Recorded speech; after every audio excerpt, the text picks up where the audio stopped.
ایک یہودی کا گزر مسلمانوں کی ایک بستی سے ہوا۔ اس کے دل میں ایک ترکیب آئی کہ کیوں نہ میں انہیں دین کے متعلق ان کے دلوں میں شک وغیرہ کو پیدا کر دوں اور انہیں ان کے علماء سے بدظن کر دوں۔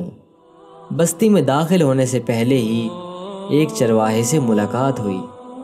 یہودی نے سوچا کہ کیوں نہ اس جاہل سے اس کی ابتدا کی جائے اور اس چرواہے کے دل و دماغ میں اسلام کے خلاف شکوک و شبہات پیدا کیے جائیں۔ یہودی نے اس چرواہے سے ملاقات کی اور کہا کہ میں ایک مسلمان مسافر ہوں۔ باتوں ہی باتوں میں یہودی کہنے لگا کہ ہم مسلمان قرآن مجید کو یاد کرنے کے لیے کتنی مشقت اٹھاتے ہیں، جبکہ یہ قرآن مجید 30 اجزاء پہ مشتمل ہے، 30 پاروں پہ مشتمل ہے، لیکن قرآن مجید میں بے شمار آیات متشابہ ہیں۔ جن کو متشابہ کا پتہ نہیں ان کو میں سمجھاتا چلوں کہ ملتے جلتے الفاظ ہوتے ہیں، لیکن قرآن میں بے شمار آیات متشابہ ہیں جو ایک جیسی ہیں، بار بار دہرانے کی کیا ضرورت ہے؟ اگر متشابہات کو نکال دیا جائے تو قرآن اور مختصر ہو جائے گا اور لوگوں کو یاد کرنے میں آسانی بھی ہو جائے گی۔ چرواہا اس کی بات غور سے سنتا رہا اور خاموش رہا۔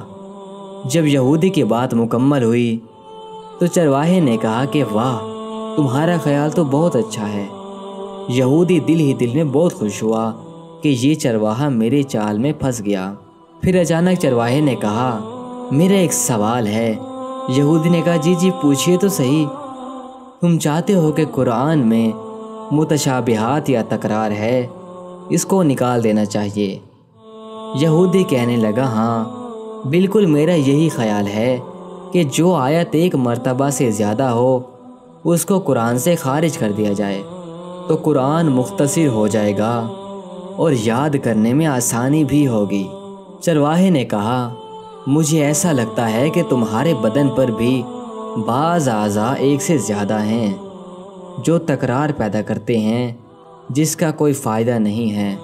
کیوں نہ تمہارے 2 ہاتھوں میں سے ایک ہاتھ کاٹ دیے جائیں، 2 پیروں میں سے ایک پیر ہی رکھا جائے، اسی لیے کہ یہ تکرار ہیں، متشابہ ہیں۔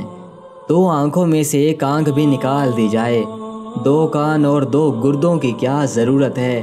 اس میں بھی تکرار ہے۔ اگر ان تمام تکرار والے اعضاء کو نکال دیا جائے تو تمہارا بدن بھی ہلکا ہو جائے گا۔ تمہیں کیا ضرورت ہے اتنا بھاری بوجھ اٹھانے کی؟ اور اعضاء کی مقدار بھی کم ہو جائے گی اور تمہیں زیادہ محنت کرنے کی بھی ہرگز ضرورت نہیں پڑنے والی۔ کیا خیال ہے بھائی؟ یہودی اپنا سیاہ منہ لے کر فوراً اٹھ کھڑا ہوا اور اپنی راہ لی۔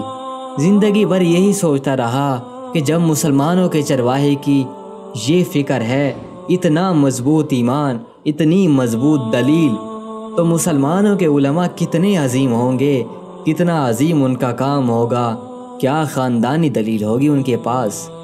میرے پیارے بھائیوں، اس طرح کے خیالات ہمارے ذہنوں میں لازم پیدا ہوتے ہیں۔ شیطان پھونک مارتا ہے اس طرح کی چیزوں کو ہمارے ذہن میں، جس کو وسوسہ کہتے ہیں۔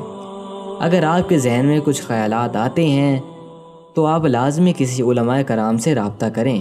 اگر آپ کو کوئی شبہ ہو تو آپ لازمی پوچھ لیا کریں اور اپنا ایمان مضبوط رکھیں۔ اسلام سچا دین ہے، میرے نبی سچے ہیں، قرآن سچا ہے۔